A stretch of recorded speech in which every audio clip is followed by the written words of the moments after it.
Earlier you had heard me do tuning. We call it tuning. It's a Chinese song. You get the joke, Henry? Did you hear that joke? We called it tuning. When you're tuning the guitar, we call it tuning. Get it? All right, I may be in trouble next week. I'm scheduled to go away. Helena's supposed to be back to do services at home. So you may need me. I may need you. Bye-bye. Sorry? I say I'm going to be away next week. It's my birthday. That's what I said. Where are you going to go celebrate? I don't know yet. Far, far away or not. I thought you were going to Alaska or Far, far Hawaii. away. Oh, yeah, right. Sure. Okay. I don't even know when. Okay, what day? Look who's here. So I can go with one thing. Okay. I will do that when we find it for you. So to the Ginsburg family, welcome. I apologize. I didn't know until last night I was going to do this. I made my mind up last night. That's okay. We check emails regularly. If I had known sooner. We'd be here.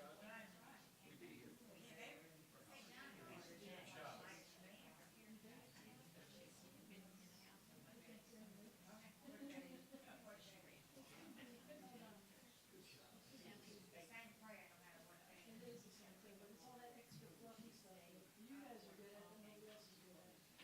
Let me see.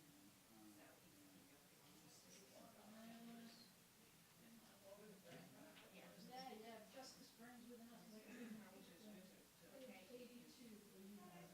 It's not a page. It's the part that I want to say. Alright, so I read this and then this. You listen to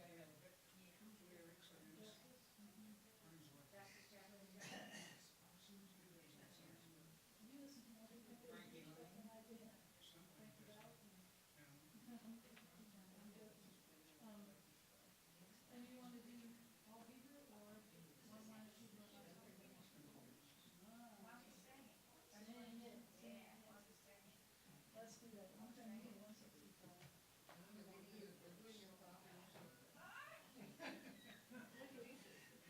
scared everybody away. That's because I told them what I was doing. I didn't say I was reading the whole dissertation. I'm only reading one little section of the dissertation. But I'm glad. So, Shabbat Shalom. I think this is a special thing. I didn't think about doing this until last night. I went to the Robinson and went to see the last movie of the Black History Month Film Festival. And it was kind of depressing. It's just very depressing that it almost felt hopeless. And I don't want to feel hopeless. I want to feel hopeful. And so I thought, what could we do to make us feel hopeful and think about it? And then I remembered Rabbi Mantinband's dissertation. And I am not reading all of Rabbi Mantinband's dissertation. That takes a long time. I'm going to read a short time version. Let me read a little bit from the introduction so that you have an idea what we're doing. And you know that Rabbi Mantinband, Charles Mantinband, was Carol's father, which makes him your grandfather, your great-grandfather. And I am very sad that I did not get to know him. But his dissertation was called The Church and Race Relations. And it was for his PhD, presented to the faculty of Burton College and Seminary in Manitou Springs, Colorado.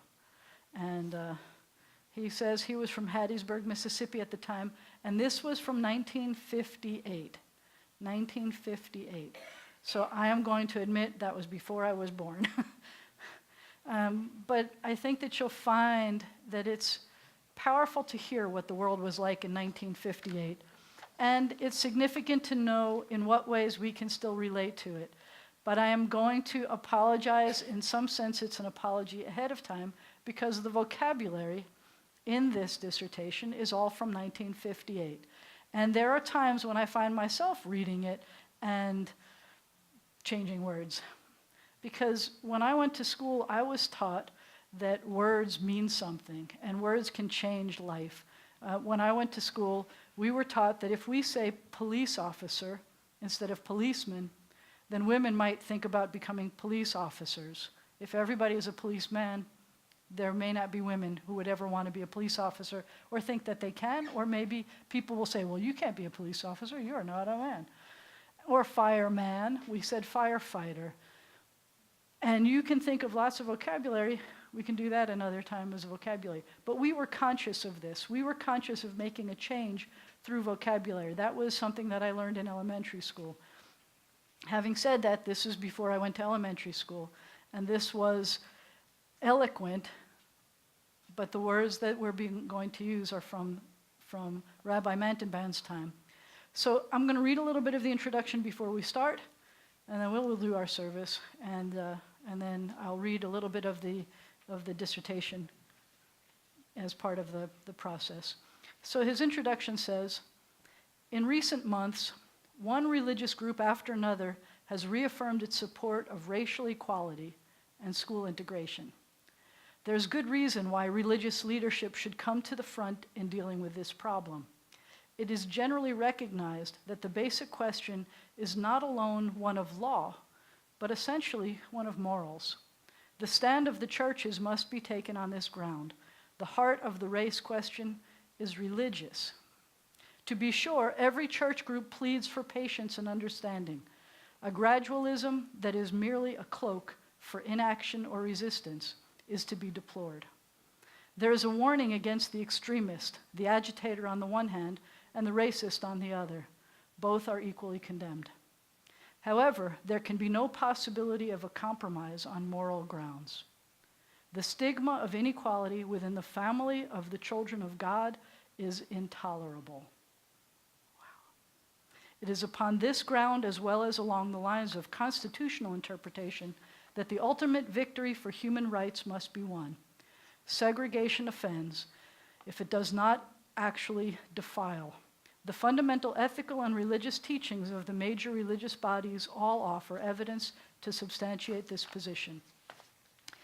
We are not in the same place as we were in 1958, and I am very grateful for that. But I think you're going to be surprised at how many things are going to feel like it could have been written today, as we get to that later.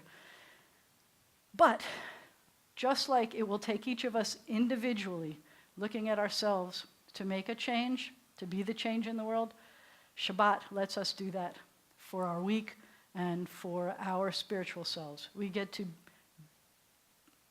add our extra soul and change who we are. I call it a moment of rejuvenation. With that, I need to ask everybody to help me out. Take a deep breath. Let it out slowly. Try again. Let it out slowly. Relax. It's been a difficult week. I had a funeral today, and it's always hard to recuperate from that. So I invite you to take a moment, though, and use this moment to refresh. So with that, we are going to turn to service number 3 on page 82. I invite Bernard and Dorothy Lobel to come and help us bless the candles and the pretend wine. And our tradition is, if it's possible for you to stand and sit, please rise. Page 82. These lights are only flickering flames, yet flames illumine our uncertain steps. Flames remind us of Sabbaths long past and of the beauty that delighted our hearts. May they inspire us to work for the great Sabbath of peace. Baruch atah Adonai Eloheinu melech haolam, asher kedeshanu b'mitzvotav, v'tzivanu lahadlik ner shel Shabbat. Amen. We praise you, eternal God, sovereign of the universe. You hallow us with your mitzvot and command us to kindle the Sabbath lights. Baruch atah Adonai Eloheinu melech haolam asher kiddushanu b'mitzvotav v'tzivanu lehadlik ner shel Shabbat. We turn to page 165 for the sanctification of the day, the Kiddush. If you need the translation, it's on page 166. But you're doing 165, you said. 165. As you said so. Baruch atah Adonai Eloheinu melech haolam borei pori hagafen. Baruch atah Adonai Eloheinu melech haolam asher kiddushanu b'mitzvotav v'ratzavanu v'shabbat kodsho v'ahavahu v'ratzon hinchilanu zikaron l'maaseh v'reshit ki hu yom techila l'mikrah kodesh zecher litziat mitzrayim kivanu v'acharta ve'otanu kidashta mikol ha'amim v'shabbat kodshecha be'ahava u'v'ratzon hinchaltanu Baruch atah Adonai mekadesh HaShabbat. Amen. L'chaim. Is there anything left? No. You read it in English if you needed it, right? You can sit down if you say Shabbat Shalom. Somebody you came in with, somebody you didn't come in with. Say Shabbat Shalom. Shabbat Shalom. Shabbat Shalom. Shabbat Shalom. Shabbat Shalom. We're pretending we have a big crowd here. Look at this. People are taking up all corners here. We continue on page 83. Back to page 83 in service 3. And forgive me for a second. While you're turning to that page, I'm still sweating. Before services began, when I got here a minute early so that I could make sure things were turned on and stuff. And there was a lady with a flat tire who was driving in front. So I go running out to try to help her. And the police came and tried to help us and running and getting better jacks and all kinds of stuff. So I'm still sweating. So I'm hoping Shabbat's going to cool me down too. But it's not because I'm nervous and it's not the lights. I'm just still, we had just changed a tire. So on page 83, there are days when we seek material things and measure failure by what we do not own. On Shabbat, we wish not to acquire, but to share. There are days when we exploit nature with reckless greed. On Shabbat, we stand in wonder before the mystery of creation. There are days when we think only of ourselves. On Shabbat, we open our hearts to the needs of others. Therefore, we welcome Shabbat, day of rest, day of joy, day of peace. Shalom Aleichem, Malachei HaSharet, Malachei Elyon, Mi Melech Malachei HaMlachim, HaKadosh Baruch Hu. Bachem L'Shalom, Malachei HaShalom, Malachei Elyon, Mi Melech Malachei HaMlachim, Kadosh Baruch Hu. Baruchuni L'Shalom, Malachei HaShalom, Malachei Elyon, Mi Melech Malachei HaMlachim, HaKadosh Baruch Hu. Tzedchem L'Shalom, Malachei HaShalom, Malachei Elyon, Mi Melech Malachei HaMlachim, HaKadosh Baruch Hu. The synagogue is the sanctuary of Israel. born of our longing for the living God. It has been to Israel, throughout our wanderings, a visible token of the presence of God in our people's midst. Its beauty is the beauty of holiness. Steadfast it has stood as the champion of justice, mercy, and peace. Its truths are true for all people. Its love is a love for all people. Its God is the God of all people. As it has been said, my house shall be called a house of prayer for all peoples. Let all the family of Israel, all who hunger for righteousness, all who seek the eternal, find God here, and here find life. Yitgadal v'yitgadash shemeh Rabbah, be'alma divrach yiruteh, v'yamlich malchuteh, b'chayechon uvyomechon, uv'chayed chol beit Yisrael, ba'agala, uvizman kariv, v'imiru, amen. Yehesh merabah mevarach, la'alam ul'alme almaya, yitbarach, v'yishtabach, v'yitpahar, v'yitromam, v'yinaseh, v'yitadar, v'yit'aleh, v'yithalal, shemeh dekudisha, brichu, leila min kol berchata v'shirata, tushbechata v'nechemata, damiran be'alma, v'imiru, amen. Baruchu et Adonai hamevorach, Baruch Adonai hamevorach le'olam va'ed. Oh God, how can we know you? Where can we find you? You are as close to us as breathing, yet you are farther than the farthermost star. You are as mysterious as the vast solitudes of night, yet as familiar to us as the light of the sun. To Moses you said, you cannot see my face, but I will make all my goodness pass before you. Even so does your goodness pass before us, in the realm of nature and in the joys and sorrows of life.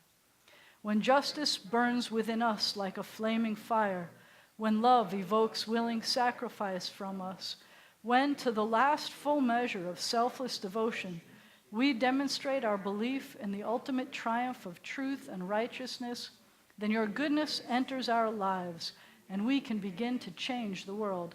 And then you live within our hearts, and we, through righteousness, behold your presence. Shema Yisrael, Adonai Eloheinu, Adonai Echad, Baruch Shem, Kevod Malchuto, Le'olam Va'ed.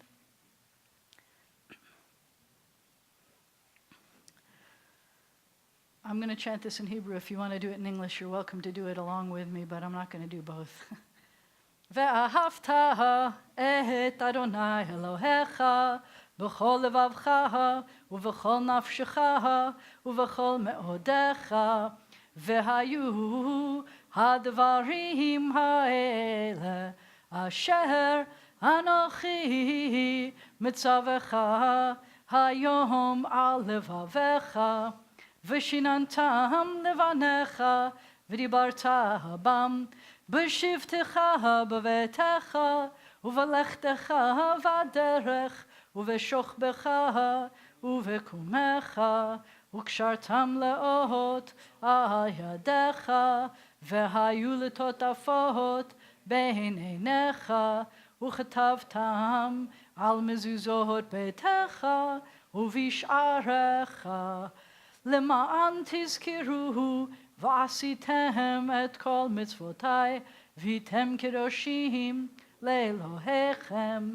אני אדוני אלוהיכם, אשר הוצאתי אתכם מארץ מצרים, להיות לכם לאלוהים. אני אדוני אלוהיכם. אני Adonai, I the Eternal One, have called you to righteousness, and taken you by the hand, and kept you. I have made you a covenant people, a light to the nations. We are Israel, witness to the covenant between God and God's children. This is the covenant I make with Israel. I will place my Torah in your midst and write it upon your hearts. I will be your God, and you shall be my people. We are Israel. Our Torah forbids the worship of race or nation, possessions or power. You who worship gods that cannot save you, hear the words of the Eternal One. I am God, there is none else. We are Israel. Our prophets proclaimed an exalted vision for the world. Hate evil and love what is good. Let justice well up as waters and righteousness as a mighty stream. We are Israel. You shall not oppress your neighbors nor rob them. You shall not stand idle while your neighbor bleeds. Commanded to pursue peace. Violence shall no longer be heard in your land, desolation and destruction within your borders. All your children will be taught of your God, and great shall be the peace of your children. We are Israel, O God, when we are witnesses to your love and messengers of your truth. You are my witnesses, says the Eternal One, and my servant whom I have chosen. Know me, therefore, and put your trust in me. We are Israel, O God, when we proclaim you, God our Redeemer, as did our ancestors on the shores of the sea.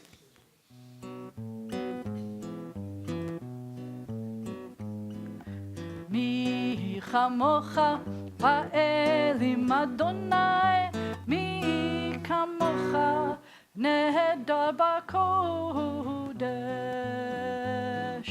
nora tehilot Osef ele, nora tehilot, Osef ele, malechutecha, rahuvanecha, bokei hayam, zifnei Moshe, zeli anu ve'ameru, Adonai himloch, Adonai himloch, Le'olam va'ed. V'ne'emar, and it has been said, the Eternal One delivered Jacob and redeemed us from the hand of one stronger than ourselves. Baruch atah Adonai Ga'al Yisrael. We praise you, O God, Redeemer of Israel. May we lie down this night in peace and rise up to life renewed.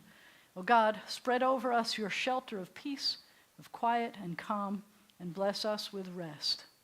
And let a time come when morning shall bring no word of war or famine or anguish, a time of happiness, of contentment and rest. Baruch atah Adonai, haporei sukat shalom, aleinu v'al kol amo Yisrael, v'al Yerushalayim. We give thanks for the night and its rest, and the promise of peace for all the world.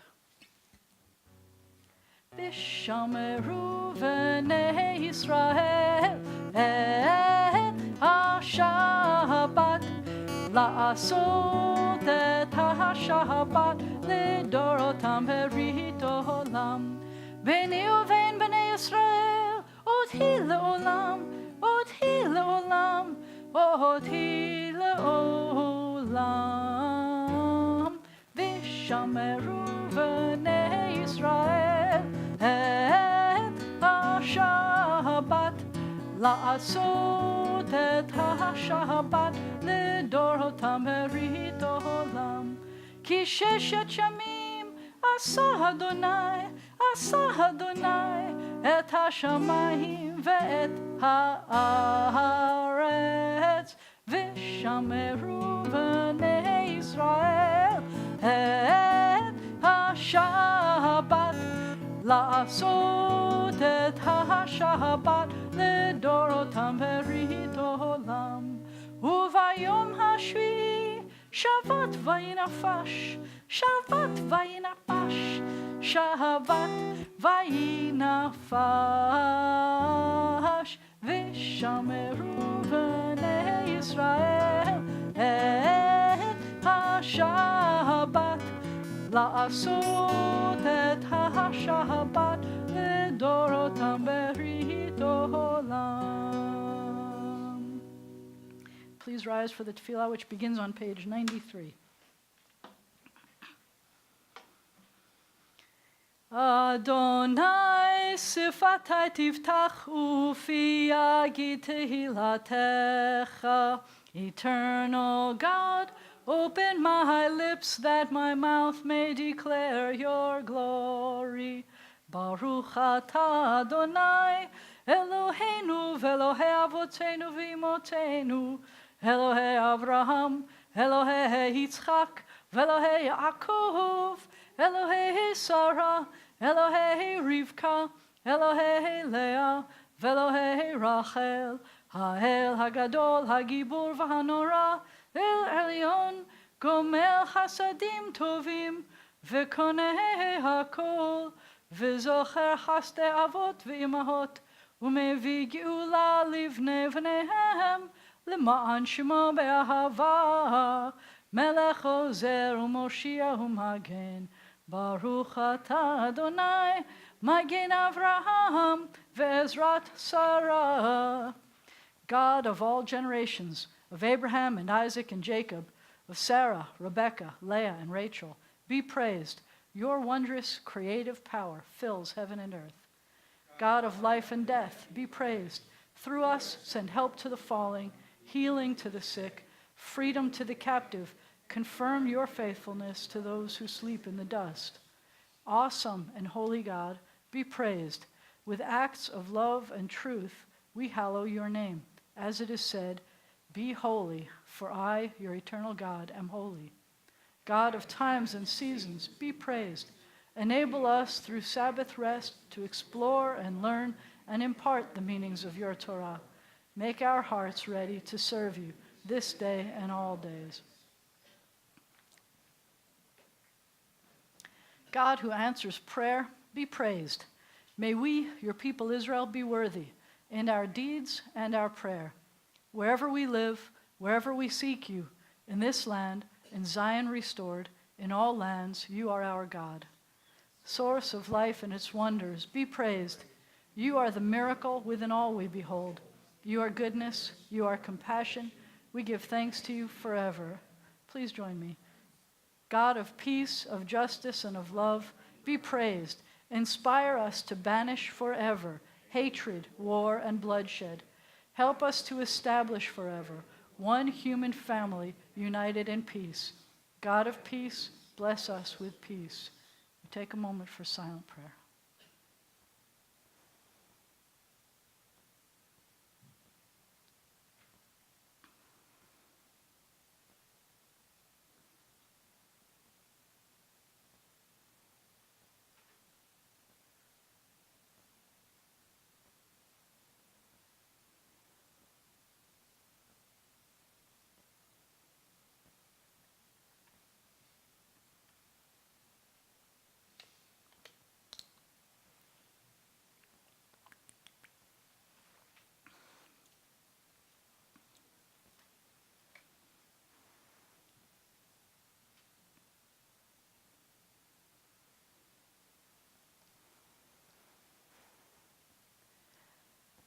May the words of my mouth and the meditations of my heart be acceptable to you, be acceptable to you. God, my rock and my redeemer. God, my rock and redeemer.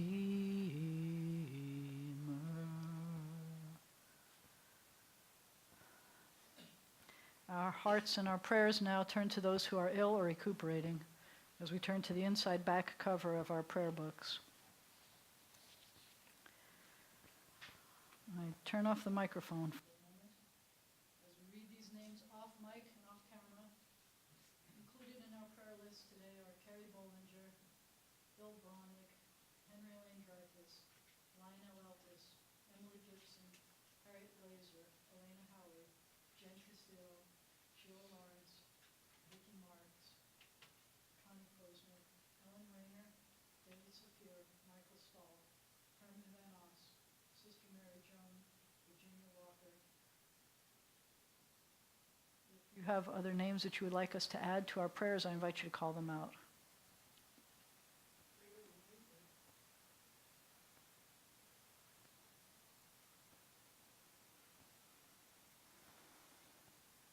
Not yet. We'll cut her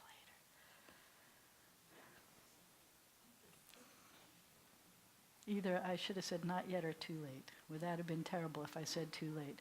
By not yet, I meant it's not the time of the service for that. I'm sorry. Sorry about that.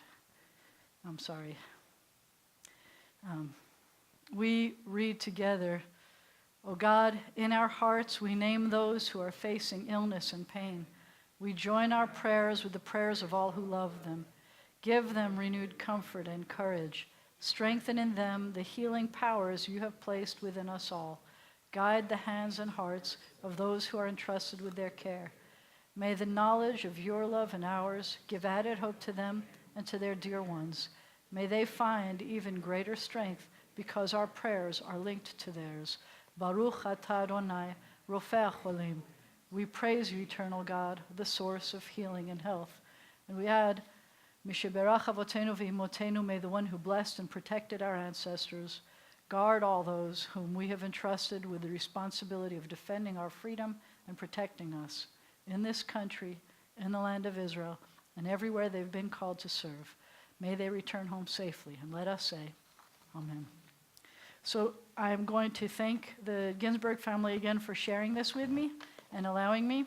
And with your indulgence then, the dissertation is, it's like when I talk about how long the Torah portions are for this week. The dissertation is this long, but I'm only going to read this much.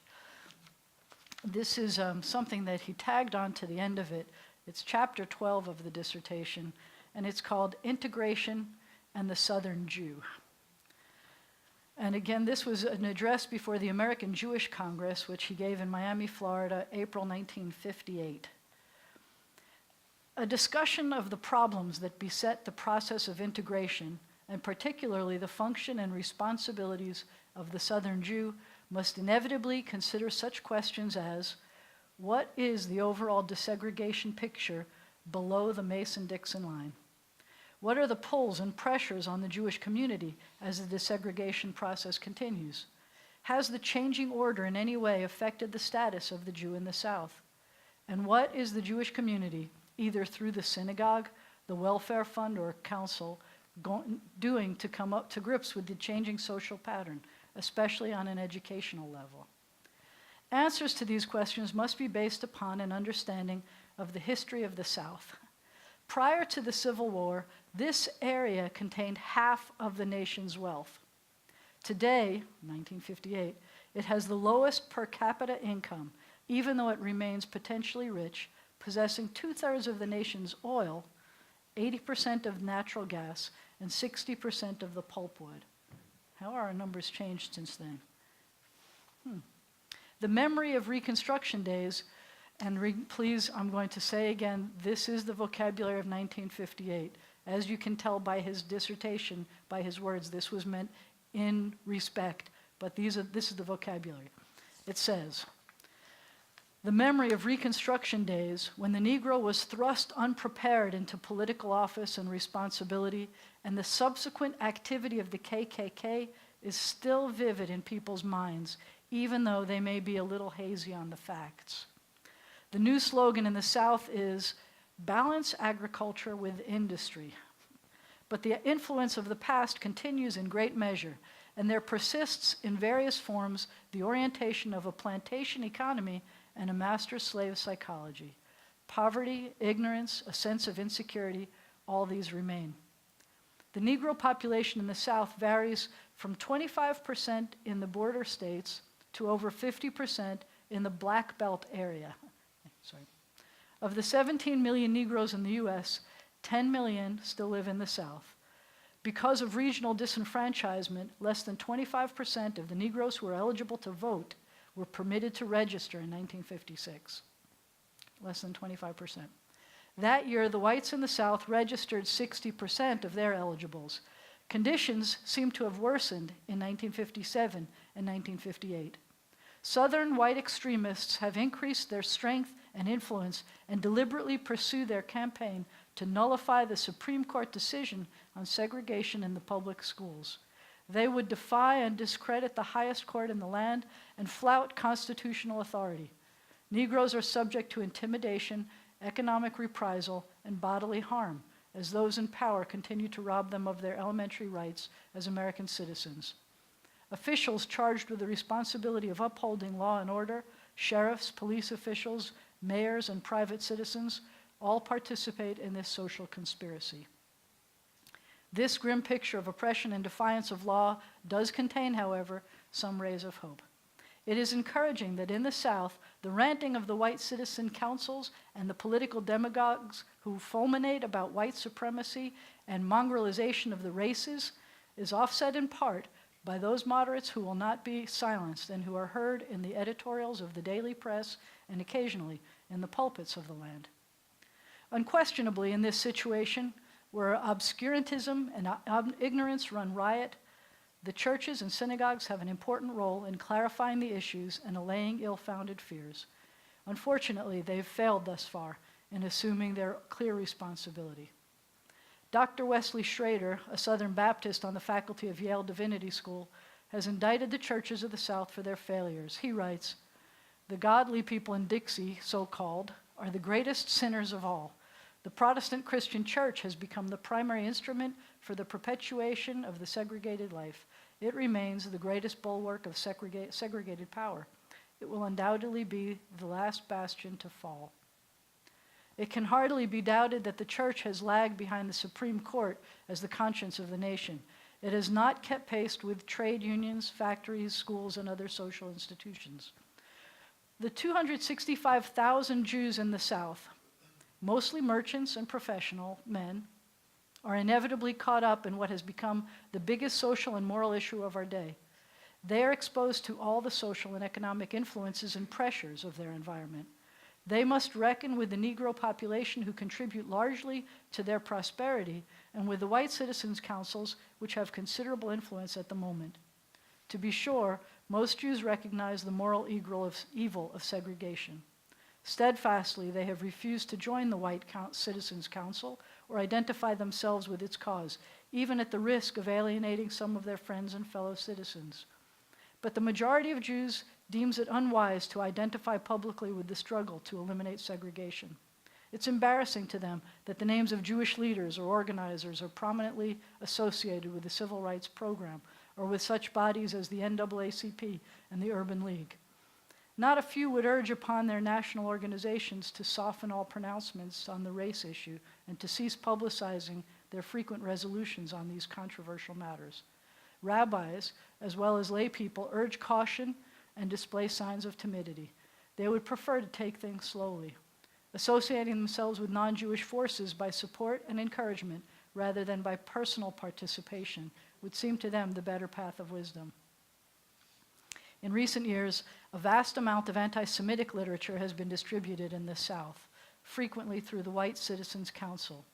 The bombings in Miami, Nashville, and more recently in Jacksonville certainly give cause for apprehension.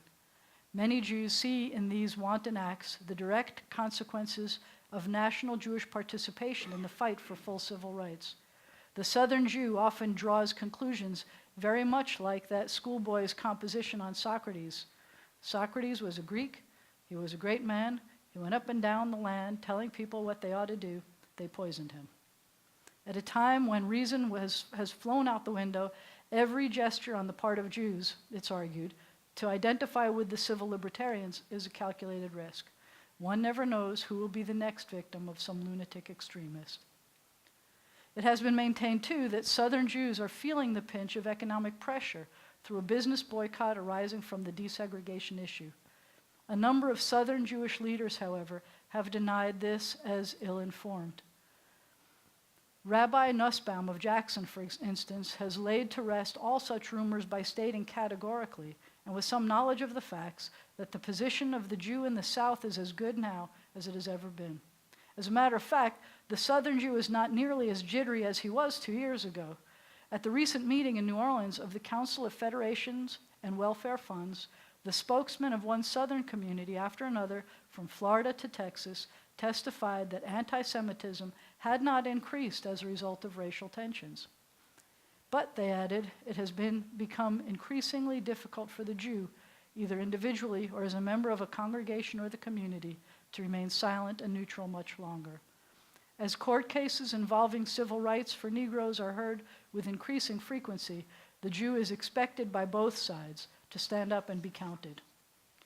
The conspiracy of silence prevalent everywhere in Southern Jewish circles is therefore to be deplored, even though it is understandable considering the threats of violence, which may or may not relate to the race question. But as long as there are agitators of the Casper ilk in Tennessee, and Admiral Cromwell type in Alabama, and Bilbo Rankin Abernathy sword in Mississippi, one may expect some damage, some violence, even some loss of life and property. As a consequence, one must be prepared with reasoned approaches to the present dilemma. Silence is no solution. We of the South must invite and secure police protection and be constantly on guard against possible attack and assault. On the other hand, we must have faith in our fellow man and in the triumph of what is decent and just. We need to go about our business quietly, to continue our service to the community, and to befriend our fellow man. Jews dare not remain apathetic and silent while their Negro neighbors are in jeopardy, for the relations between the races and the issue of desegregation are of special Jewish concern. The Jew, too, carries in him the racial memory of slavery. He, too, can look back on a long record of disability and persecution.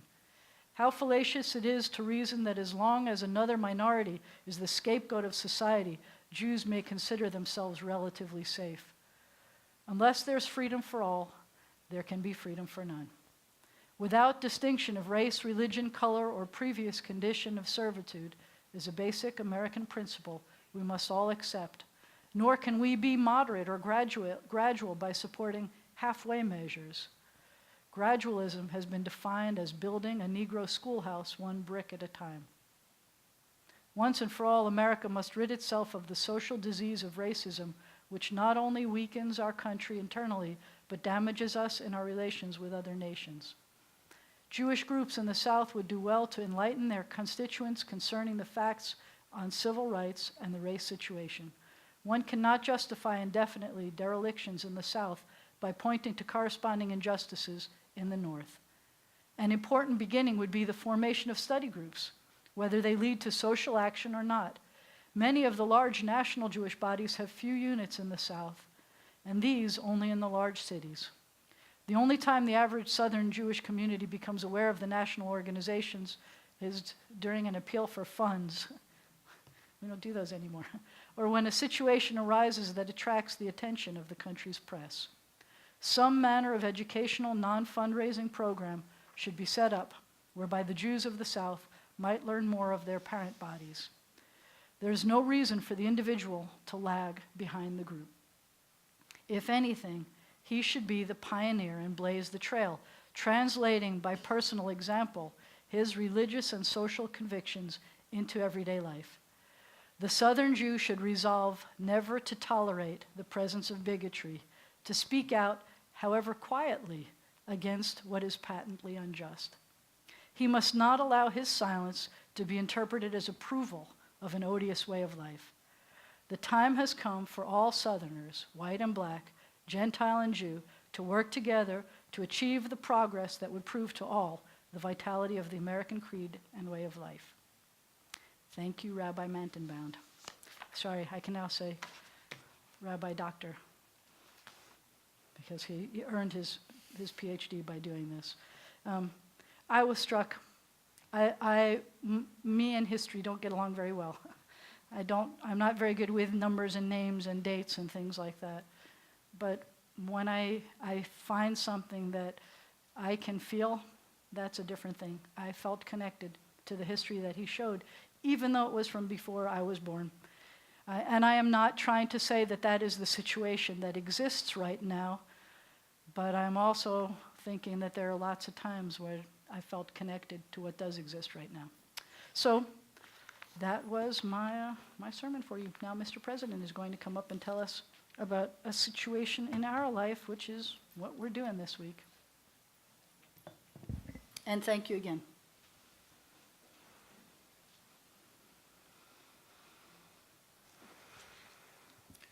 Thanks to Dorothy and Bernard.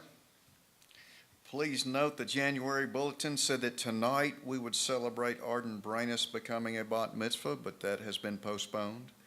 Please join the Branis family instead Friday, April 28th, when she will help lead the service and be called up to the Torah as a bat mitzvah. Karen will not be in the office Monday or Tuesday. The office hours will be shortened from 9 until noon.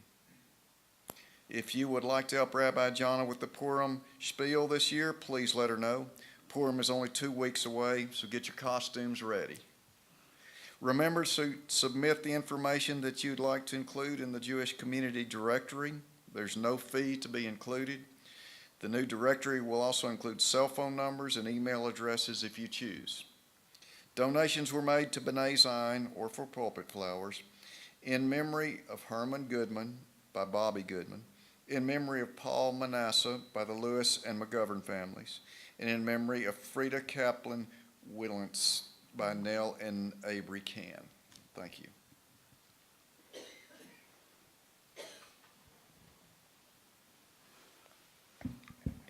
If you need, we've got some of those directory pages.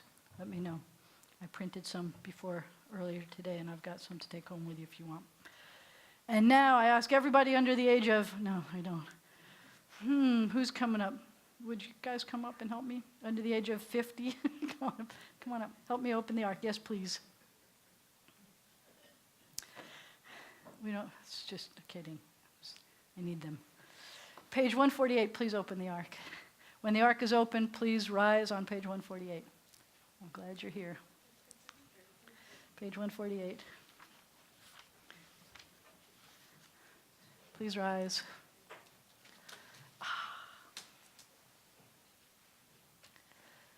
Aleinu l'shabeach la'adon hakol, la'tet gedula liotzer breshit, shelo asanu kegoye haratzot, v'lo samanu kemishpachot ha'adama, shelo sam chelkenu kahem, v'gor aleinu kechol hamonam, v'anachnu korahim u'mishtachavim u'modim, lifnei melech Malachei Hamlachim HaKadosh Baruch Hu.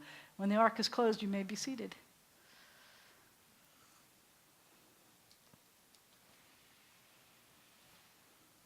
Thank you. First time I've seen it. It's very beautiful. I was going to show you that we got baby Torahs in there too, but I got to let everybody sit down. It is very beautiful. We continue on page 150. The day will come when all shall turn with trust to you, O God, hearkening to your voice, bearing witness to your truth. Please join me. We pray with all our hearts, let violence be gone. Let the day come soon when evil shall give way to goodness, when war shall be forgotten, and all at last shall live in freedom. O source of life, may we, created in your image, embrace one another in friendship and in joy. Then shall we be one family, and then shall your sovereignty be established on earth, and the word of your prophet fulfilled. The eternal God will reign forever and ever. On that day, O God, you shall be one, and your name shall be one. Bayom hahu, yeh Adonai echad, u'shemo echad. We continue on page 151, and I wanted to let you know that the line of duty deaths that have occurred so far this year, we have already lost one in the military this year. We've already lost 20 police officers. That's 4 more than last week. And we've already lost 13 firefighters. That's 3 more than last week. And we pray that those who go off into the dangerous situations for us will stay safe. And it is hard to keep losing our best. We continue on page 151. Our thoughts turn to those who have departed this earth, our own loved ones, those whom our friends and neighbors have lost, the martyrs of our people, and those of every race and nation whose lives have been a blessing to humanity. As we remember them, let us meditate on the meaning of love and loss, of life and death. We continue on page 152. When cherished ties are broken and the chain of love is shattered, only trust and the strength of faith can lighten the heaviness of the heart. At times, the pain of separation seems more than we can bear. But love and understanding can help us pass through the darkness toward the light. Out of affliction, the psalmist learned the law of God. And in truth, grief is a great teacher when it sends us back to serve and bless the living. We learn how to counsel and comfort those who, like ourselves, are bowed with sorrow. We learn when to keep silence in their presence and when a word will assure them of our love and concern. Thus, even when they are gone, the departed are with us, moving us to live as in their higher moments they themselves wish to live. We remember them now. They live in our hearts. They are an abiding blessing. However brief may be our time on earth, O God, you endow our fleeting days with abiding worth. We now recall the loved ones whom death has taken from us this past month. We remember Betty Levy and Kurt Strauss. And we remember parents of congregants who died within the past year. We remember Ira Katz and Dot Kaplan and Sandra Barron Weiner. And as we remember those who died at this season in years past, we take them into our hearts with our own. Those for whom we're observing Yortzeit this week include Esther G. Barron, May F. Benson, Isaac Erbisfield, Marlene Foreman, Leslie Frankel, Herman Goodman, S.F. Gordon, Samuel Grossman, Philip Gumbiner, Andrew B. Kelly, Paul Manasseh, Brody Sorkin Maritsky, Geraldine Meyer, Miriam Miller, Blanche L. Reyes, Celia Shalinsky, Erwin Siegel, Lillian Spitzer, Fanny Tefka, Marjorie Weissman, and Frida Kaplan-Wolenzik. In this moment of memory, our griefs and our sympathies are mingled. Loving God, we rise as together we praise your name. The Mourner's Kaddish is found on page 154. The translation is on 155. You're welcome to read it in whichever language you want, but please join our voices together. Yitgadal v'yitkadash shemei rabbah, be'alma divra chirutei v'yamlich malchutei, b'chayachon u'v'yomechon, u'v'chayei d'chol Beit Yisrael, ba'agala u'vizman kariv, v'imru amen. Yehei shemei rabbah mevarach la'alam ol almei almaya. Yitbarach v'yishtabach v'yitpa'ar v'yitromam v'yitnaseh, v'yithadar v'yit'aleh v'yithalal shemei d'kudsha b'richu, la'elam min kol birchata v'shirata, tush b'chata v'nechemata, da'amiran be'alma v'imru amen. Yehei shalama rabba min shemaya, v'chayim aleinu v'al kol Yisrael, v'imru amen.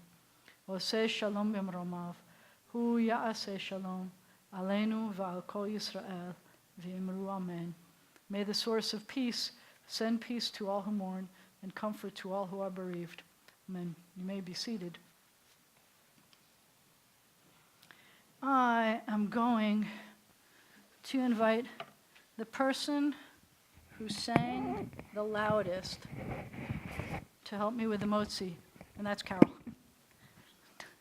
Will you help me with the motzi, please? You sang the loudest, you win.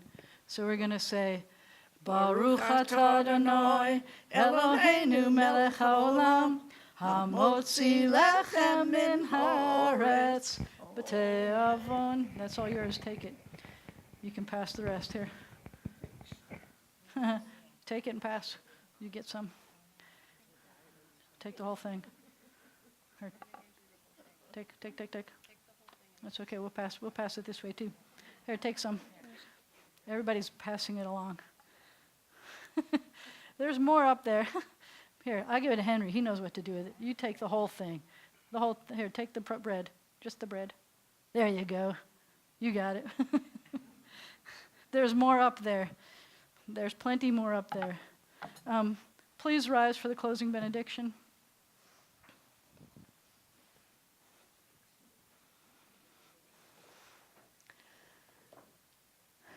It's a blessing for us to be here together. Thank you for letting me hear a little bit of history as we consider what it means to our present and our future. Yivarechecha Adonai v'yishmerecha. May God bless you. May God protect you. Yair Adonai panav elecha v'choneka. May the light of God's face shine upon you and be gracious to you. Yisa Adonai panav elecha v'yasem lecha shalom. May God's face always be lifted up to you. May God grant you peace. Shabbat shalom. Bim bam, bim bim bim bam, bim bim bim bim bim.